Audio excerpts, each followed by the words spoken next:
ഇതൊരു പ്ലാവിന്റെ പൂവാണ്. എന്റെ നിരീക്ഷണത്തിന്റെ 4ാം ദിവസമാണ് ഇന്ന്. ഇതിപ്പോ ഇച്ചിരൂടെ വളർന്നിട്ടുണ്ട്. അതിന്റെ അടുത്തായി ഒരു കുഞ്ഞു മുട്ടൂടെ വളർന്നു വരുന്നുണ്ട്.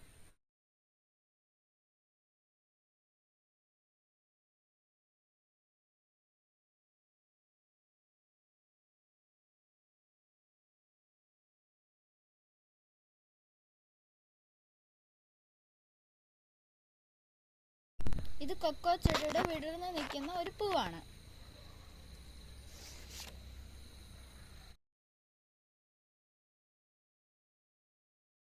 എന്നാൽ ആൺപൂവിന്റെ പ്രതലം കുറെ കൂടി മിനുസമാണ്. ഇന്ന് എന്റെ നിരീക്ഷണത്തിന്റെ 5ാം ദിനമാണ്. ഇത് ശകലം കൂടി വളർന്നിട്ടുണ്ട്. ഇത് കണ്ടില്ലേ, ഇതൊരു പെൺപൂവാണ്. പെൺപൂവിന്റെ തണ്ടിനാണ് കനം കൂടുതൽ. ഇതിനെ വളരുമ്പോൾ ചക്കയാകും.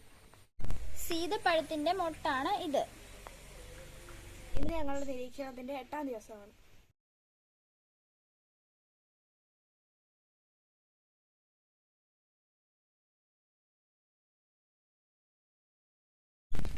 ഇതൊരു ആൺപൂവാണ്. തണ്ടിന് കനം കുറഞ്ഞത് ആൺപൂക്കൾക്കാണ്. ഇത് കുറച്ചുകൂടി കഴിയുമ്പോൾ പൊഴിഞ്ഞു പോകും. ഇത് ചക്കയായി വളരുന്ന ഒരു പെൺപൂവാണ്. ഇത് കണ്ടില്ലേ, ഇതിന്റെ പ്രതലം മുള്ളു പോലെ ഇരിക്കുന്നത്. ഞങ്ങളുടെ നിരീക്ഷണത്തിന്റെ 8ാം ദിവസമായപ്പോഴത്തേക്കും ഒരു പൂ വിരിഞ്ഞു. അതിന്റെ അടുത്തായി ഒരു മുട്ടം കൂടി വളർന്നു വരും. ഇതിൽ ധാരാളം പൂക്കൾ ഉള്ളതിനായി നിരീക്ഷണത്തിനായി ഞങ്ങൾ ഒരു പൂ പറിച്ചു.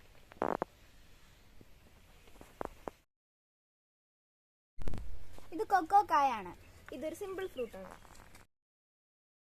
എന്നുള്ള അവസ്ഥയിലേക്കാണ് ഇത് കാണുന്നത്.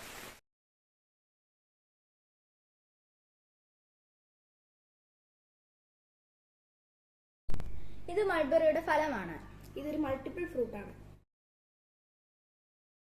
ഇതാണ് അഗസ്ത്യ ചീര.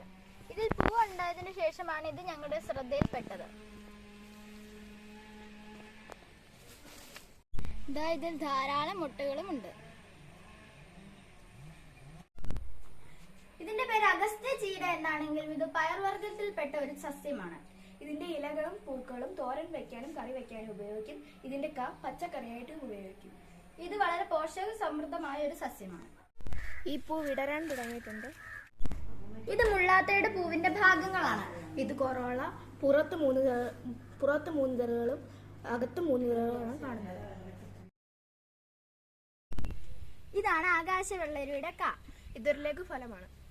ഇത് ഇതിന്റെ കായയാണ്. ഇത് പച്ചയ്ക്ക് കഴിക്കുന്നതിനും ജ്യൂസ് അടിച്ച് കുടിക്കാനും നല്ലതാണ്. ഇതിന് ചെറിയ പുളിപ്പും മധുരവും. ഇത് ഒരു സീതപ്പഴത്തിന്റെ കായയാണ്. ഇത് ഒറ്റ പൂവിൽ നിന്നാണ് ഇത് ഉണ്ടാകുന്നത്. ഇതൊരു അഗ്രിഗേറ്റീവ് ഫ്രൂട്ടാണ്. ഈ പൂവിൽ ഒരുപാട് അണ്ഡാശയങ്ങളുണ്ട്. ഇതിലെ ഓരോ അണ്ഡാശയവുമാണ് ഇതിലെ ഓരോ ഭാഗങ്ങളായി മാറുന്നത്. ഇതെല്ലാം കൂടി ചേർന്നാണ് ഈ കായ ഉണ്ടാകുന്നത്.